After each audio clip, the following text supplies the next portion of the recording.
जय हिंद दोस्तों। आइए देख लेते हैं विकास की अवस्थाएं, क्योंकि ये जो विकास की अवस्थाएं जो ये टॉपिक है ये बहुत महत्वपूर्ण है और इसमें से आपको एक नंबर जरूर मिल जाता है।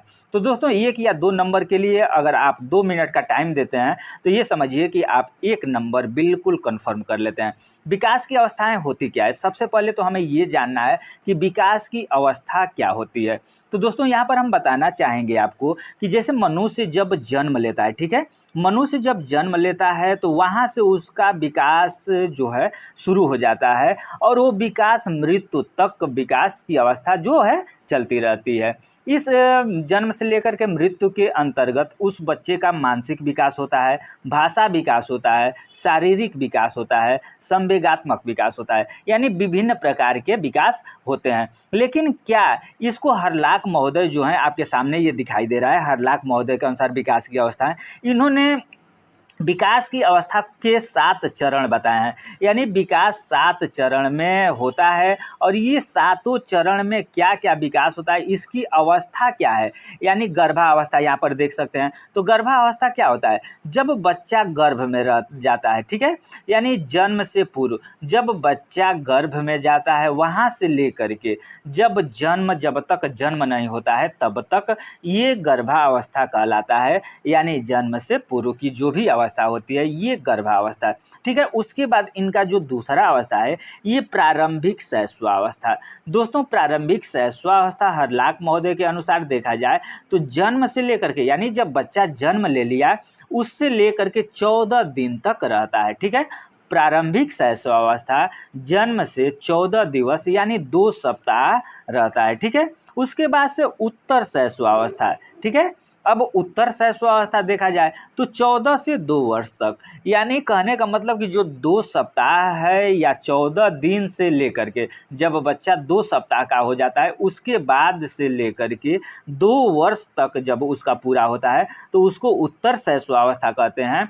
उसके बाद जो बाल्यावस्था होती है वो बाल्यावस्था 2 से 11 वर्ष के बीच में हम लोग कहते हैं, यानी जब बच्चा 2 वर्ष का हो जाता है और ये 2 वर्ष से लेकर के 11 वर्ष तक के बीच में की अवस्था हरलाख महोदय के अनुसार बाल्यावस्था कहलाती है, ठीक है। लेकिन अगर देखा जाए इसी में तो शैले महोदय और रास महोदय ये लोग अलग अलग डेफिनेशन दिए हैं। आप लास्ट तक बने रहिए, उन लोगों के भी डेफिनेशन को हम लोग देख लेंगे कि वो लोग बाल्यावस्था को क्या मानते हैं, ठीक है। नेक्स्ट अब हम लोग देख ले रहे हैं चौथा नंबर प्रारंभिक किशोरा। बाल्यावस्था जब बच्चा हो गया यानी बालक हो गया उसके बाद प्रारंभिक किशोरावस्था आता है, किशोरावस्था आता है और उत्तर किशोरावस्था आता है। तो दोस्तों प्रारंभिक किशोरावस्था आपका जब बच्चा 11 साल का हो जाता है तो 13 वर्ष का, यानी 11 से 13 वर्ष के बीच में ये बच्चा किशोरावस्था में हो जाता है, यानी प्रारंभिक किशोरावस्था। और किशोरावस्था की चरम सीमा जो कहा जाता है और ये आतंक का काल, तीव्रता की काल, यानी इसको बहुत नामों से जाना जाता है, ठीक है, किशोरावस्था को। तो ये जो किशोरावस्था होता है ये 13 से 17 वर्ष के बीच में होता है और ये महा खतरनाक काल कहलाता है, ठीक है। इस अगर किशोरावस्था में बच्चे अगर अपने आप को बना लिए तो बना लेंगे या नहीं तो बिगाड़ लेंगे तो बिगाड़ लेंगे। ये समझिए कि ये काल जो किशोरावस्था होता है 13 से 17 वर्ष का, इस बीच में आपको अपने बच्चों पर विशेष ध्यान देना होता है, चाहे एजुकेशन लाइन हो या उनके शारीरिक बनावट हो या हर एक क्षेत्र में उस बच्चे पर ध्यान देने की आवश्यकता होती है, ठीक है।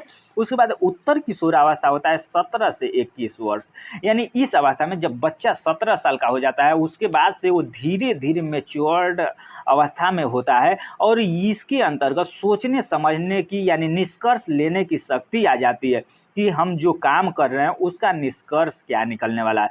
तो दोस्तों यहाँ पर अगर आप लोग स्क्रीनशॉट लेना चाहते हैं इसका तो हरलाख महोदय के अनुसार जो ये 7 चरण है इसका आप लोग स्क्रीनशॉट ले सकते हैं, ठीक है। उसके बाद ये आप लोग देख लीजिए, लेना चाहते हैं तो ले लीजिए, ठीक है। उसके बाद अब नेक्स्ट हम लोग देखते हैं जो रास महोदय हैं, ठीक है। ये रास के अनुसार अगर विकास की अवस्था को देखा जाए तो इन्होंने 4 चरण में डिफाइन किया है, ठीक है। पहला इन्होंने शैशव यानी जन्म गर्भावस्था इन्होंने छोड़ दिया है, इन्होंने डायरेक्ट शैशव अवस्था से ले लिया है। तो जब बच्चा 1 वर्ष से लेकर के 3 वर्ष के बीच में शैशव अवस्था, देखिए इसमें क्वेश्चन सीटेट में क्या पूछता है कि बच्चे में प्रारंभिक रास महोदय के अनुसार 3 से 6 वर्ष तक का जो आयु होती है वो कौन सी अवस्था के अंतर्गत आती है। तो उसमें 4 ऑप्शन दे दे, शैशवावस्था, प्रारंभिक बाल्यावस्था, उत्तर बाल्यावस्था, किशोरावस्था। तो अगर आप जानते रहेंगे कि 3 वर्ष से 6 वर्ष तक के बीच में प्रारंभिक बाल्यावस्था किसने दिया है, तो रास महोदय ने, तो आप सीधे ट्रिक लगा देंगे। ठीक है, अब देखिए उत्तर बाल्यावस्था हो जाता है तो 6 से 12 वर्ष हो जाता है, किशोरावस्था हो गया तो 12 से 18 वर्ष इन्होंने माना है। ठीक है, इसका भी स्क्रीनशॉट लेना चाहें तो आप ले सकते हैं। नेक्स्ट हम लोग देख लेते हैं शैले महोदय। तो दोस्तों शैले महोदय जो है ये बहुत महत्वपूर्ण इनका हो जाता है, क्योंकि ये जो इसमें से निश्चित रूप से या तो इसमें नहीं तो रास महोदय, इसमें से ही अक्सर करके पूछता है। तो दोस्तों शैले के अनुसार विकास की अवस्था इन्होंने 3 चरण में अपना इसको डिफाइन किया है। पहला शैशवावस्था, दूसरा बाल्यावस्था और तीसरा किशोरावस्था। तो शैशवावस्था इन्होंने 1 से 5 वर्ष मान लिया है। ठीक है, शैशवावस्था इन्होंने 1 वर्ष से 5 वर्ष तक मान लिया है, और बाल्यावस्था इन्होंने 5 वर्ष से 12 वर्ष मान लिया है, और किशोरावस्था इन्होंने 21 वर्ष से 18 यानी 18 वर्ष से 12 वर्ष। ठीक है, 12 वर्ष से लेकर के 18 वर्ष तक इन्होंने मान लिया है। तो दोस्तों आपको वीडियो कैसा लगा।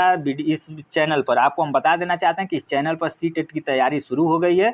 जो भी स्टूडेंट सीटेट की तैयारी करना चाहते हैं, बीएड कर रहे हैं, फर्स्ट सेकंड सेमेस्टर, थर्ड या फोर्थ सेमेस्टर में है, चाहे वो किसी भी यूनिवर्सिटी से कर रहे हैं, तो चैनल को सब्सक्राइब करके बेल आइकन को दबा लें। धन्यवाद।